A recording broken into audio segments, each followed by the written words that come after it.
আমি শামীম রাজা এমনে বক্তা হই নাই, আমি শামীম রাজা এমনে ওয়াজের স্টেজে বসি নাই, এমনে চেয়ারে বসে ওয়াজ করি না। আমি আমার মুখগুলা দিয়া আমার মার পায়ে চুমা দিছি, আমার আব্বার পায়ে চুমা দিছি। আমি যেদিন আমার আব্বার পায়ে চুমা দেই, আমার আব্বা বসে দেখ ফলা কি ফাকলামি করে। আমি যেদিন আমার মার পায়ে চুমা দিছি, আমার একটা ভিডিও ম্যান ছিল, সে আমার সাথে থাকতো। সে আমার কয় আপনারে মানছে হাতে চুমা দেয়, আপনারে মানছে কপালে চুমা দেয়, আপনি দিয়ে আপনার আম্মার পায়ে চুমা দেন। আমি কই ফিরে আমি আমার মায়ের কদমে চুমা দিয়া আম্মার কদমে ছোট থাকার কারণে আল্লাহ আমার দেশ জাতির কাছে বড় বানায়। আপনারা বলেন মা বাবার কদমে ছোট হইলে ওই সন্তানকে আল্লাহ তাআলা বড় বানাইতে পারে কি পারে না?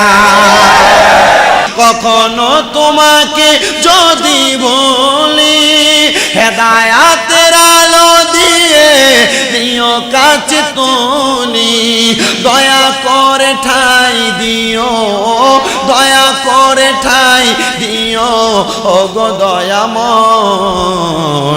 তুমি রহমান, তুমি মেহেরবান। আল্লাহুম্মা সাল্লি মুহাব্বতে ইমান তাজা হবে। মুহাম্মাদ ওয়া আলা আলি মাওলানা লা ইলাহা ইল্লাল্লাহু লা ইলাহা ইল্লাল্লাহ কালেমা লা ইলাহা হাসবি রব্বি জাল পড়েন হাসবি রব্বি हो माफी कल्बी गैरुल्लाह नूर मुहम्मद सल्लल्लाहु ला इलाहा इल्लल्लाह ला इलाहा इल्लल्लाह ला इलाहा। বন্ধু নামাজ রোজা সাই রহনা কেহ মা বাবার খেদমত সাই রহনা। আমার নবীর দরুদ হইল না, আমার নবীর দরুদ, আমার নবীজি তোমায় বলবে না। লা ইলাহা ইল্লাল্লাহু লা ইলাহা হায়রে অনেক দূরে মদিনা, আমরা কেমনে যাব জানি না। কাটার বাবারা সবাই মদিনা যাইতে চাই কি চাই না? যারা যারা যাইতে চাই জবান খুলে একটা তাকবীর হবে না রে তাকবীর। আওয়াজ দিয়া মদিনা যাবেন বাবা, আমার মনে হয় বিশ্ব রোডটা পার হওয়া যাবে না। মদিনা যাইতে হইলে ইমানের আওয়াজ দিয়া মদিনা যাওয়ার আওয়াজ দিবেন, তাকবীরটা দিবেন। কারণ আমিও বেশি দিন হয় না মদিনা শরীফ জিয়ারত করে আসছি। আমার মাথার চুলগুলার দিকে তাকাইলে হয়তো আপনারা বুঝতেছেন, আমার মাথার লম্বা চুলগুলা বড় বাবরি চুল, ঘাড় পর্যন্ত পড়তো।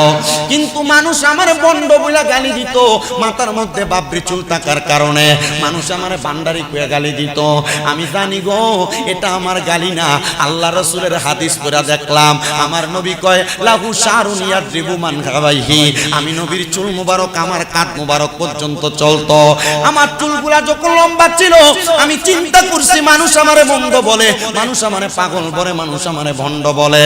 কিন্তু আমি তো নবীর সুন্নাত জিন্দা করার লক্ষ্যে আমার মাথার চুলগুলা আমি লম্বা রাখছি। মানুষ আমারে যা বলুক না কেন আমি নবীর সুন্নাত জিন্দা করব। কারণ আমি নবীর একটা হাদিস পড়ছি, আমার নবী কয় মান তামাসসাকা বিসুন্নতি ইনদা ফাসাদি উম্মতি ফালাহু আজরুন মিয়াতা শাহিদা। নবী আমার কয় উম্মত যেই ব্যক্তি আমি নবীর একটা সুন্নতকে জিন্দা করবে আমার আল্লাহ তাকে 100 শহীদের সওয়াব দান করবে। এই লম্বা চুল আপনি রাখেন না, আপনার সাধারণ কোনো মানুষ রাখে না, কিন্তু আমি রাখার কারণে মানুষ আমারে বাদে বলতো। এবার আমি নিয়ত করলাম এই চুল যদি কাটতে হয় আমার মদিনা শরীফ যাওয়া লাগবে, আমার মক্কা শরীফ যাওয়া লাগবে। একমাত্র মক্কায় যে হজ করলে মাথা মুন্ডানোটা হজের একটা অংশ হয়ে যাবে। তখন কাটলে কেউ যদি প্রশ্ন করে বলতে পারবো হজে কাটছি। এবার আমি আগে মক্কায় যাই নাই, আমি যেহেতু নবীর সুন্নত চুল রাখছি, নবীর দরবারে আগে গেছি। আমি বলছি, ও আমার মুআল্লিম সাহেব, আপনি আমার ভিসাটা করার পরে আমার বিমানের টিকেটটা, মদিনার টিকেট আগে করবেন।